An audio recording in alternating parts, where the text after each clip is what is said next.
She sends me if I spring a leak. She mends me. Hey, this is Tom Wopat. I used to play Luke Duke on the Dukes of Hazzard back before most of you were born. But right now we're on a rooftop in New York City on the west side, outside the studio where we're finishing up my new album, The Good Life. And you're listening and watching Pavlina's Kids Place. Hey everyone, this is Pavlina from Pavlina's Kids Place. I'm on location in New York City and I'm here with Tom Wopat. Hello. Hi, how are you? Good, how are you? Doing good? That's good, okay. So growing up, did you pretty much know where you were going to perform in acting, and who encouraged you? Well, I was lucky enough to have a really good set of public school teachers, music teachers primarily. Mm-hmm. But our whole education system in Wisconsin was really good in the 50s and 60s when I grew up. And I went to the University of Wisconsin. Everybody was really supportive, and I actually started getting voice lessons when I was just a kid, just 8, 9 years old. So I always kind of figured I'd be a singer. I didn't know I'd be doing as much acting as I've done, but yeah. I was always encouraged. That's good. Yeah. Okay. So kids have all kinds of obstacles growing up. What obstacle did you have growing up, and how did you deal with it or overcome it? Well, growing up on a farm in Wisconsin isn't usually the way to get to New York City to work on Broadway. So, I mean, the primary questions are getting an education, first of all, and then having the good fortune to get embraced by mentors, people that take care of you and look out for you. And I had several people both in my hometown of Lodi, Wisconsin, and then at the University of Wisconsin in Madison that kind of looked out for me, and really helped me get from one stage to another. And to get to New York City, I had a guy at the University of Wisconsin who basically got me hooked up with a big-time director, Jack O'Brien, who's still a big-time director. Mm-hmm.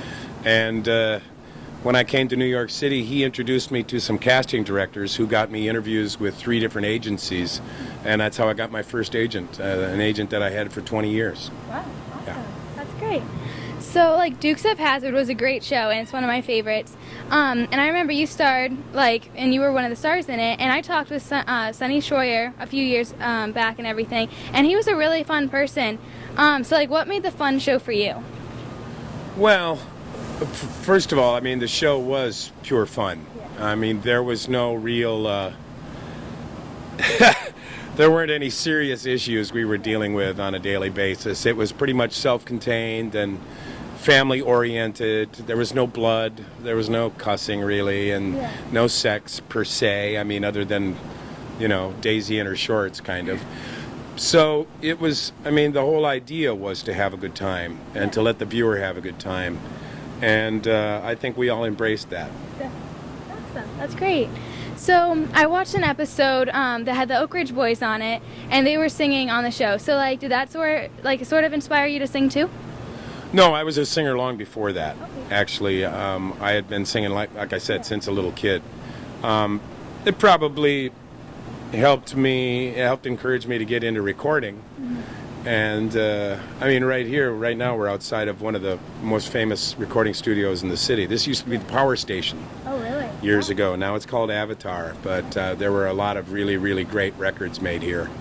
And so, it was really interesting, all the people we met on the show. We had, of course, Loretta Lynn and Waylon Jennings came on, and Willie, and all the big stars at the time came on. And even more recently, when we did movies back in 96 and 99, we had Toby Keith on one of our shows.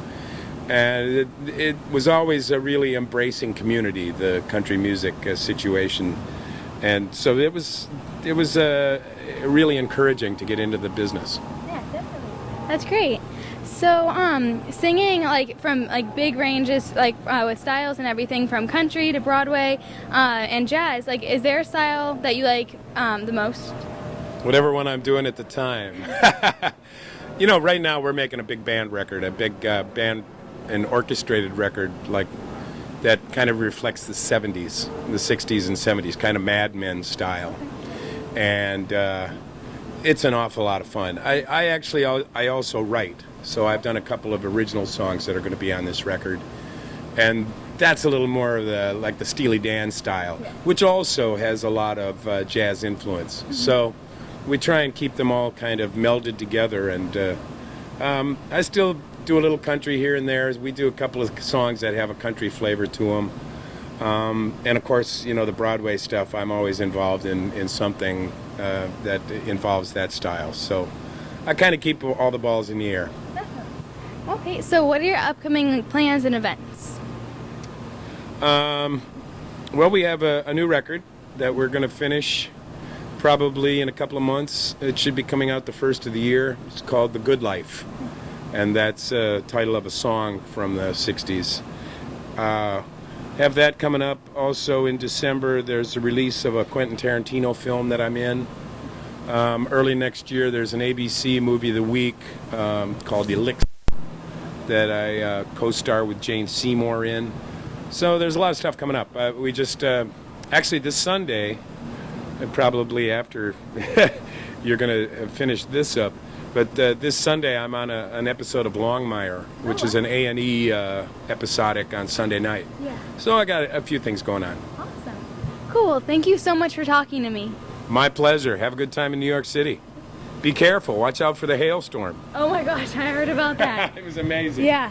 I wasn't there for it, but I definitely Here saw yesterday? it. Yeah. You didn't see hail? Oh, we got hail downtown. I was at like Park and 19th, and it came down. Really? Yeah. I've never seen hail before. Oh, well, I'm from the Midwest, so Yeah. I've seen hail a lot. Definitely. Mississippi to the Gulf of Mexico.